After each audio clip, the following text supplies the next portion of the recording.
Hello बच्चों, अगर आप भी 2025 में यूपी से बीएससी नर्सिंग करना चाहते हैं लेकिन आपके मन में उत्तर प्रदेश बीएससी नर्सिंग को लेकर के बहुत ज़्यादा डाउट्स हैं। डाउट किस प्रकार के, जैसे कि क्या बीएससी नर्सिंग सिर्फ लड़कियां कर सकती हैं या लड़के भी कर सकते हैं, ठीक है, इस प्रकार का डाउट है। या फिर एग्ज़ाम से रिलेटेड कोई डाउट है कि एग्ज़ाम कब होता है, एग्ज़ाम पैटर्न क्या होता है, एग्ज़ाम में कितने क्वेश्चंस आते हैं, एग्ज़ाम का क्या सिलेबस होता है, उस एग्ज़ाम के लिए प्रिपरेशन कैसे करें, ऑनलाइन करें ऑफलाइन करें, अगर ऑनलाइन करें तो कहाँ से करें, जो सबसे बेस्ट प्लेटफॉर्म है उसके बारे में हमें बताएं।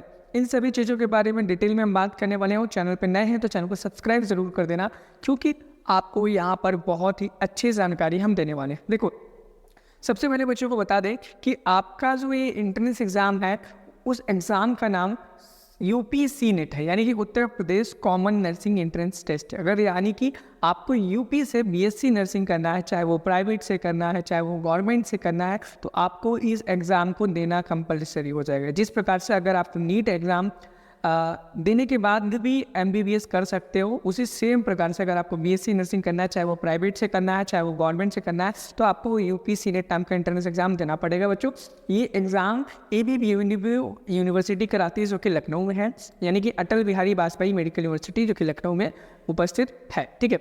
और बच्चों को सबसे बड़ा डाउट ये रहता है कि मैं सर लड़का हूँ, क्या मैं यूपी से बीएससी नर्सिंग कर सकता हूँ या सिर्फ लड़कियाँ कर सकते हैं? तो देखो, ऐसा कुछ भी नहीं है। यूपी में चाहे लड़का हो चाहे लड़की हो, दोनों लोग यूपी से बीएससी नर्सिंग कर सकते हैं, और दोनों को प्राइवेट भी कॉलेज अलॉट होते हैं, गवर्नमेंट कॉलेज भी अलॉट होते हैं, अगर अच्छे नंबर आते हैं तब। नेक्स्ट बच्चों को सबसे बड़ा डाउट होता है कि सर एग्ज़ाम का पैटर्न क्या होता है, यानी कि अगर हम एग्ज़ाम देने जाएंगे तो उस एग्ज़ाम में कितने क्वेश्चंस आएंगे, मार्किंग स्कीम क्या होती है, क्या क्या सिलेबस आता है, इन सभी चीज़ों के बारे में। देखो, एग्ज़ाम पैटर्न की बच्चों बात करें तो ये एग्ज़ाम जो है ना, वो एमसीक्यू मोड होता है, यानी कि मल्टीपल चॉइस क्वेश्चन। आपको एक क्वेश्चन दिया जाएगा जिसमें आपके 4 ऑप्शन होंगे, उन चारों में से आपको एक पर टिक करना होगा, यानी कि ओमान सीट में आपको फिल करना पड़ेगा। क्या करना पड़ेगा?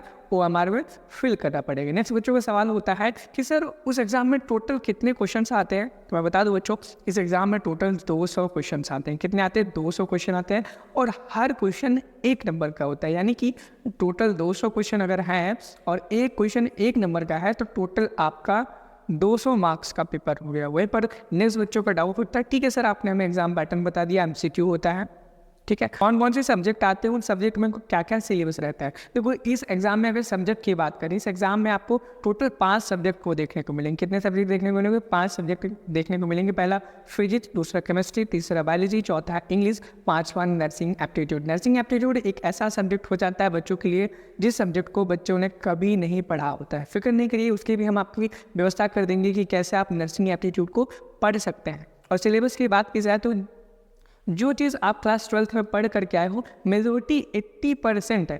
क्या 80% आपका फिजिक्स, केमिस्ट्री, बायोलॉजी आपका टोटली क्लास 12 से आता है, लेकिन माइनर क्वेश्चन में 20% क्लास 11 से कुछ क्वेश्चंस पूछ दिए जाते हैं। अगर सिलेबस की बात करें कि सर सिलेबस न्यू एनसीईआरटी से आता है कि ओल्ड एनसीईआरटी से आता है, इसके बाद की भी क्लियरिफिकेशन अगर हम आपको कर दें तो इस एग्ज़ाम में न्यू एनसीईआरटी से क्वेश्चन आते हैं। जो चैप्टर डिलीट हो चुके हैं, उन चैप्टर से एक भी क्वेश्चन आपको इस एग्जाम में देखने को नहीं मिलेगी। और नेक्स्ट एंड लास्ट बच्चों का डाउट होता है कि सर इस एग्जाम में क्या कोई निगेटिव मार्किंग होती है? तो मैं बच्चों बता दूं, इस एग्जाम में कोई भी निगेटिव मार्किंग नहीं होती है, ठीक है। एंड नेक्स्ट एंड लास्ट बच्चों का डाउट होता है सर कैसे मैं प्रिपरेशन करूं ताकि मेरे अच्छे मार्क्स आ पाए, और कितने नंबर पर आपको गवर्नमेंट कॉलेज मिलेगा? बच्चों, मैं आपको बता दूं, अगर आपको यूपी बीएससी नर्सिंग 2025 के एंट्रेंस एग्जामिनेशन की प्रिपरेशन करनी है तो आप टारगेट गुरुकुल का मोबाइल ऐप डाउनलोड कर लो। वहाँ पर जैसे ही आप ऐप डाउनलोड करोगे, कैटेगरी वाले सेक्शन में नर्सिंग गुरुकुल को सेलेक्ट करना। वहाँ पर आपको यूपी बीएससी नर्सिंग 2025 का एंट्रेंस एग्जामिनेशन का बैच मिल जाएंगे,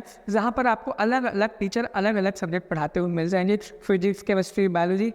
उस कोर्स की प्राइस अभी इस वक्त 699 रुपीज़ है। इन फ्यूचर अब वो बढ़ भी सकती है, क्योंकि हम बच्चों को उसी प्रकार की एजुकेशन देना चाहते हैं जो सबसे बेस्ट है। और सबसे बेस्ट एजुकेशन ऐसा नहीं है हर बच्चे को दिया जा सके, हम इंडिविजुअली ध्यान देते हैं हर एक बच्चे पर। तो इस कोर्स में जो नंबर ऑफ सीट्स है वो लिमिटेड हमने रखा है कि हम इस कोर्स में मात्र 300 से 400 बच्चों को ही इनरोल करेंगे, ठीक है। तो आप देर ना हो जाए तो उस कोर्स में जल्दी से जाकर के इनरोल कर लो। अगर आपको दिक्कत है कि इनरोल कैसे करना है, तो डिस्क्रिप्शन बॉक्स में आपको वीडियो मिल जाएगी, आप वहाँ से देख सकते हो कि कैसे इस कोर्स में इनरोल करना है। नेक्स्ट एंड लास्ट क्वेश्चन रहता है कि हमें कितने मार्क्स पर गवर्नमेंट कॉलेज मिलेगा। तो बच्चों देखो मैं बता दूं कि गवर्नमेंट कॉलेज का जो कट ऑफ है हर साल वेरी करता है, घटता बढ़ता रहता है। जैसे इस साल 2024 की बात करें, जिन बच्चों के 150 नंबर प्लस थे इन्हीं बच्चों को गवर्नमेंट कॉलेज मिला था जनरल कैटेगरी में।